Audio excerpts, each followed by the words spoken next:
Welcome to McPlum, simple solutions served daily. You start by readying both images, the base and the layer you'll blend. Make a duplicate of the base and keep the original intact so you can revert.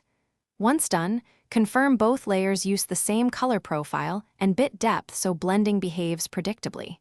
Next, position the layer you want to blend on top and rename it. This makes complex steps less error-prone. Make sure to set your document view to 100% when judging blend effects for accurate decisions. Now you pick a blending mode and test how it interacts with the base.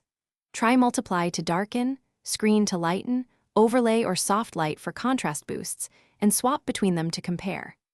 After selecting a mode, lower opacity or fill to soften the effect and add a layer mask to limit the blend to specific areas. You can further refine by stacking adjustment layers above or using blend-if sliders to isolate highlights or shadows. These techniques let you sculpt the blend without to finish, decide whether to flatten or save as an editable layered file.